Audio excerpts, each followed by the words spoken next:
Everybody can mute so that we will have one continuous story. And Ibrahim alayhi salam's story is a little bit longer, so we may not be able to complete the entire story today. So we're going to do it in parts like we did it with Adam alayhi salam.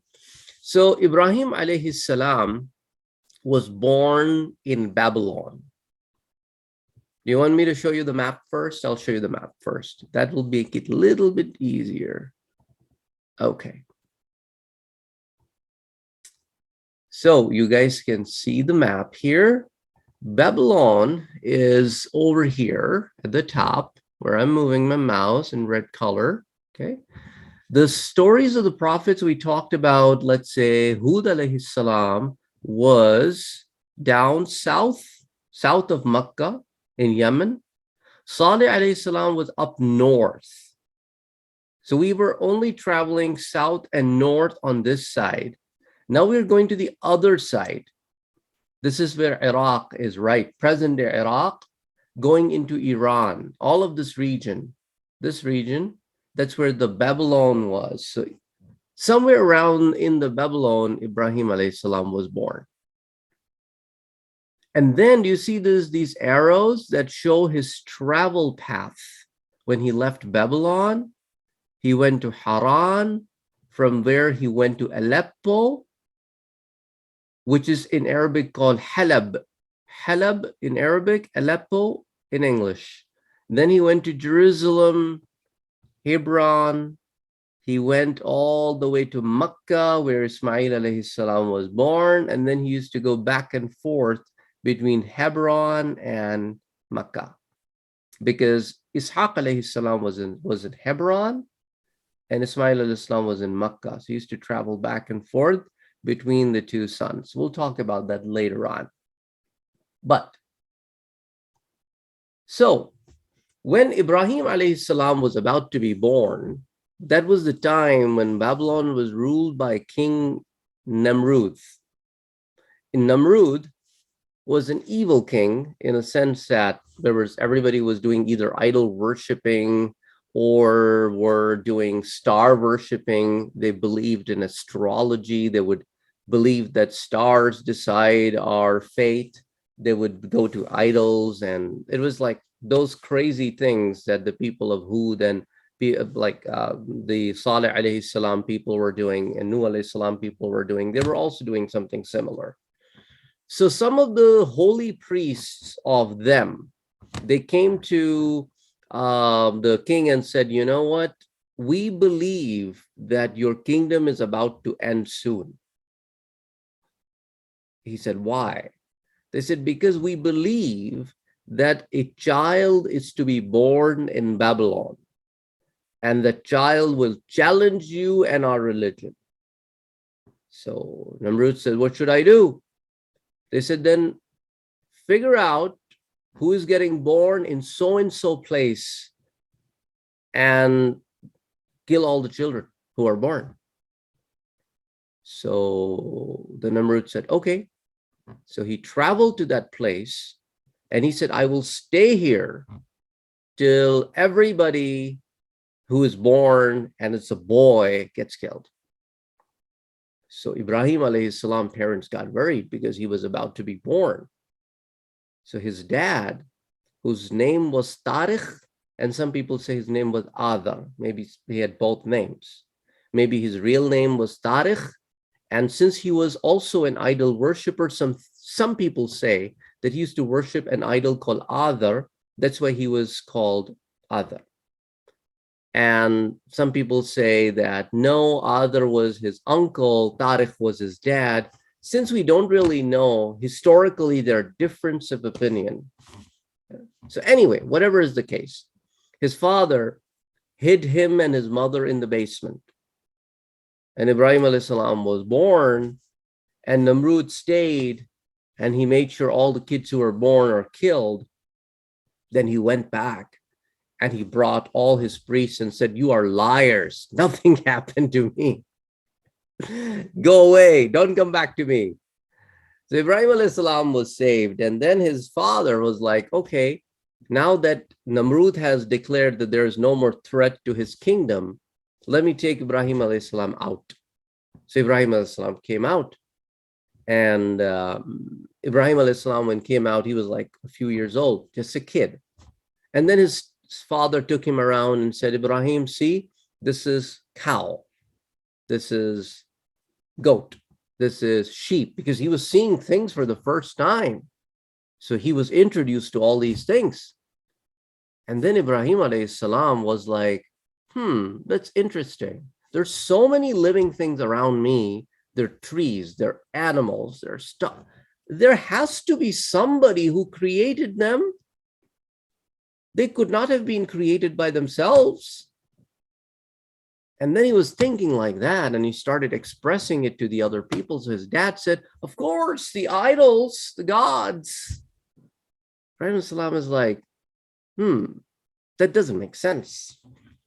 When he grew a little bit older and he became a teenager, he's like, my dad says, because his dad used to carve these idols and that was his business. He used to ask his sons to go out in the market and sell these idols. So he would carve them and ask Ibrahim, and Ibrahim had two other brothers. One was Nahur and one was Haran. So Ibrahim was right in the middle. He had one older brother, Nahur, and one younger brother, Haran. So he would tell his sons, take my idols and sell them in the market. And he was a big priest. So Ibrahim alayhi salam would take these idols, but would not sell a single one of them. Nobody would buy a single idol from Ibrahim alayhi salam. You know why? Because he used to shout out to the people, buy from me something that does not help you, neither can harm you. Buy from me something that can neither help you nor harm you. Who would buy that? They were buying idols so that it could benefit them. It could help them. If you go out to a shop and somebody says, get this toy from me, it doesn't help you be happy. It's like, who's going to buy that? So no, he would come back home and say, nobody bought anything from me. Nobody buys anything from me. What can I do? His dad is like, your brother sold all of them. He said, I don't know, maybe they sell better. So when he grew a little bit older, he started telling his dad, it doesn't make sense. These things are dead. You create them with your own hands and you call them God. How is it possible? His dad like, you don't know. He got mad. You don't know. He said, but doesn't make sense. And he would take them to the court of the king Namrud. And he said, this is the God Namrud. He said, it doesn't make sense because the people around the god Namrud are better looking than the king himself. What kind of god is this? So, but his mom and his dad would like, shh, don't say a thing. But Ibrahim Islam grew up. When he grew up, he was always like that. So he started asking people questions. Why do you believe in these idols? They don't do a thing. And nobody believed in it. Though people would just not pay attention to him. He said, leave these people. He traveled to some place else in the kingdom. That's where the people used to worship stars and sun and the moon. He started questioning them that why do you worship stars and moon and sun? They're like, you don't know. He said, okay, let's talk about it. He sat there one night and said, okay, you know, all these stars, you worship them in a sense like you think that they decide who you are, what your destiny is, what your fate is, what will happen to you in the future. But if you notice, among all these stars, moon is bigger. Moon has to be your god because moon is bigger. They said, oh yeah, Ibrahim, maybe you're right, the moon god. And then when the day came, Ibrahim was like, where's your god? Where's moon? I want to ask something. The God is missing. You know, Allah subhanahu wa ta'ala asks us to ask him. And he is present at all the time. But Ibrahim was like, where is the God moon? He said, oh, I know now. Look at the sun that is now around. That's even bigger. That has to be your God then, because it's bigger and brighter. But when the night came, the sun disappeared. And Ibrahim was like, where's your God? Now, if I want to make dua, the God is missing. So he's like, you know what, guys? These are fake gods because God cannot go missing. But people didn't listen to him. He came back. And then he started preaching to people in his place. But nobody would still listen to him, except for some people say that his brother Haran also accepted Islam. But he passed away. But Haran had a son called Lut. Lut also accepted Islam. And his cousin, Sarah, also accepted Islam. So these were the only people that accepted Islam. But before this, Ibrahim alayhi salam once was questioning these people a lot. So his dad said, you know what? The day of our gods is coming. It was an Eid day for them. They used to not work that day and everybody used to gather in one place and they used to worship their gods. So he said, the day of Eid is coming for us. Ibrahim, you know that. Why don't you come with me and we shall see that your heart will change, that you will understand these idols are to be worshipped. Ibrahim alayhi salam acted like he looked at the sky and said, you know what? I don't feel like going. And you know what they thought? Because they also used to believe in astrology, like the movement of stars. And they thought, oh, he's looking at the movement of the stars and the stars are telling him that he will go sick today. So that's why he's not going. Because that's how they used to believe. Ibrahim alayhi salam let him go. And they said, okay, Ibrahim, you stay back. We will go. You take care of yourself. And the whole family left. Then Ibrahim alayhi salam sneaked into their biggest temple because nobody was there. Everybody was at the feast. Everybody was having a good time at the big feast. Ibrahim alayhi salam sneaked into their big temple and started asking gods, okay, if you are gods, I'm hungry, feed me. Nobody could do that. He said, okay, I'm thirsty, give me water. No answer. He said, okay, now enough of you. Now protect yourself. He grabbed an axe and started breaking them. He broke somebody's nose, somebody's hand, somebody's leg. And then he left the biggest of their idols alone. Didn't touch him. And then put the axe on the shoulder of the biggest idol and left the temple. When the day was over and these guys were so happy, they came home. And then they came the next day and they were like, oh my God, who has done this to our gods? Now think about it. If somebody is smart enough, he's like, okay, the gods are destroyed. How could that be a god, right? But they were not smart enough to think like that. They're like, who did this to our gods? And the people said, you know, we know of a guy named Ibrahim. He always questioned our gods all the time. He must have done this to them because he was not attending the feast. Because the feast used to be in the big land outside of the city because everybody used to come over there. It's like a festival, like a fair. So nobody would be in the city. So they asked Ibrahim to be brought back in front of their priests and their big chiefs. So when Ibrahim alayhi salam came, he said, Ibrahim, tell us who did this to our gods. Ibrahim salam asked the guy who has the axe. He must have done it. He has the axe. Ask him if he speak. And then the priests got embarrassed and they started looking at each other. It's like, these stones don't speak. But they didn't say a word. They're like, if we tell that they don't speak, then everybody will be like, Ibrahim is right. And we are wrong. They're like, Ibrahim, you know what? Enough. We will take you to the king. Ibrahim said, okay. But I told you, ask this guy, these little gods must have upset them. So he grabbed his axe and he started breaking them apart. And ask him. They said, no, Ibrahim will take you to the king. Okay, take me to the king. So they took Ibrahim alayhi salam to the king Namrud. And Namrud said, Ibrahim, what have you done? He said, he said, okay, I'll ask you a few questions. You think that these gods are not the true gods? Then who is the God? He said, the God who created everything. He's the God of everything. He is Allah. He is the God.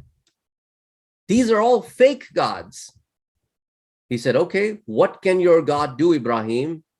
He said, my God can bring life to somebody and can also take the life away from somebody. But the king was not a smart king. He said, oh, I can do that too. Ibrahim said, how can you do it? You're a human being. He said, no, I will prove it to you. He ordered two people from the dungeon, from the prison to be brought over. He said, you, so-and-so, you can go home. You're free to go. You, so-and-so, kill him. Ibrahim, like, no, that's not what it meant. You cannot bring somebody alive. You cannot do that. This is not what I said. He said, no. I can also do this. What you said. Ibrahim said, okay, if you're that smart, then I want you to do this for me. Allah subhanahu wa ta'ala raises the sun from the east. Go ahead, tomorrow morning, the sun should rise from the west. If you're God, my God rises it from the east. If you're God, make sure it comes from the west tomorrow. He's like, what is this nonsense? I don't believe this. What are you doing? He got all mad and angry. He's like, do something to this guy. You know, there was a villager in the court. And he said, I know what can be done to Ibrahim. He said, what can we do to Ibrahim? He said, burn him. He said, that is it. That's it. Burn him. So he ordered the entire city to start collecting wood. They want to have a massive fire so much that from like 20 miles you can see it. That big of a fire he wanted. He wanted everybody to bring woods. And he said, put Ibrahim alayhi salam away in a box, in a cage or somewhere. So Ibrahim alayhi salam was put away while everybody started gathering the woods. You know, they thought burning Ibrahim alayhi salam was something religious. So when somebody would fell sick during that time, they would pray to their idols, said, if you cure me, I will donate 10 sticks to burn Ibrahim. Or I'll donate 2 sticks to burn Ibrahim, whatever they could do. So that's how they were thinking. So thousands and thousands of woods were gathered and a big pile was made, and they wanted to burn Ibrahim alayhi salam. When that was done, Ibrahim alayhi salam was brought. He was put in a sack and the fire was lit and his hands were tied. At that time, the angel of the clouds, the angel responsible for the rain, he asked Allah subhanahu wa ta'ala, please order me, I will start raining the clouds, please. Allah subhanahu wa ta'ala said, did he make dua for that? He said, no. He said, Ibrahim knows the angels. He said, no. Allah subhanahu wa ta'ala said, wait. Jibreel alayhi salam came to Ibrahim alayhi salam and said, tell me, I can help you. Ibrahim alayhi salam said, I don't need you. I only ask the one who is my Lord, Allah. He will help me. If he wants to help, if he wants me to live, I will live. If he doesn't want me to live, I will die.